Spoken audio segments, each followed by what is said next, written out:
এই জিনিসটা কি অনেকে হয়তো আন্দাজও করতে পারতেছেন না এই জিনিসটা আসলে কি। এটা একটা খাবার, তবে খাবারটা কি অনেকে খিচুড়ি বলতে পারেন, বিরিয়ানি বলতে পারেন, তেহারি বলতে পারেন। এর ভিতরে কি আছে জানেন? দাঁড়ান, এই যে দেখেন এটা কি।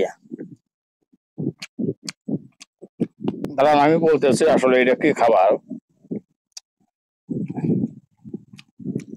যে গোস্তটা খাইলেও আমি এর সাথে একটু মনে করেন যে রাইস খাই, দুর্দান্ত স্বাদ ভাই, বুঝছেন? কারণ এই তেহারিটা রান্না করা হয়েছিল মনে করেন যে ভেড়ার গোস্ত দিয়ে। ভেড়ার গোস্ত কে কে খান হাত তোলেন তো দেখি, লাভ বাইক দেন। সেই অনেক আগে ছোটবেলা আমি যখন ছাত্র ছিলাম, মাদ্রাসায় থাকতে, মাদ্রাসায় একটা ভেড়া দান করছিল। ওই সময় ওই ভেড়ার গোস্ত দিয়ে ভাত খাইছিলাম, একদম মনে করেন দুম্বার গোস্তর মতোই লাগে। ওরাই আপন খালাতো ভাই মামাতো ভাইয়ের মতো, তো তাই তো সেই মোটামুটি 15-16 বছর পরে আবার মনে করেন যে ভেড়ার গোস্তর খিচুড়ি খাইলাম, সরি তেহারি খাইলাম, তো দারুণ লাগছে ভাই। যাই কোন ভেড়ার গোস্ত হয়তো অনেকে খান না, আবার অনেকে খান। আর ছাগলের গোস্ত খান না আপনারা? ছাগলের গোস্ত আর ভেড়ার গোস্ত কিন্তু স্বাদ একরকম না। হ্যাঁ, এই বাবা বাড়াইছে, আর একটা বাড়াইছে, মাল বাড়াইছে আর একটা। হ্যাঁ, দারুন আসলে পাইনি স্বাদ, বুঝছেন? চাপা মারতেছি না, খাওয়া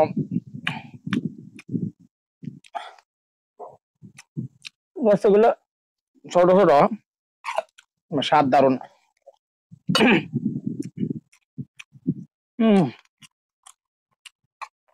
মাশাল্লাহ, আসলে খাবারটা বাড়িতে রান্না হয় নাই, খাবারটা হইলো হালকাতার। আর হালকাতার খাবার যদি সুস্বাদু না হয় তাহলে তো মানুষ খাইবে না, বুঝেন নাই? হালকাতার খাবার আর ছোট ভাই নিয়ে এসে ওইটা খাচ্ছে, মজা। ভেড়ার গোস্ত দিয়া একবার তেহারি রান্না করে খাইবে পারেন, মজা পাবেন। তবে ভেড়ার গোস্ত যাদের খায় অভ্যাস নাই তাদের খাওয়া দরকার নাই। আর পরে বলবেন ভাই কেমন ধরনের লাগে,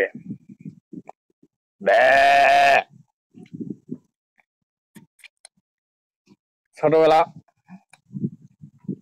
আমরা কইছি যে ভেড়ার গোস্ত খাইলে পরে পেটের মধ্যে নাকি ভেড়ার মতো ডাকে, আসলে কি তাই ভাই? না, এটা ভুয়া কথা। তাইলে তো মনে করেন গরুর গোস্ত খাইলে তো মানুষ গরুর মতো ডাকতো। হ্যাঁ,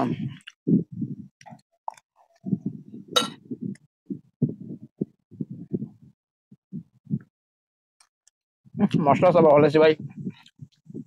সবচেয়ে বিরক্তিকর একটা বিষয় জানেন, খাওয়ার সময় যদি কেউ মশলা চাপায় ফেলায়, মানে আমার মতো খাবারের অতৃপ্তির আর কিছু নাই।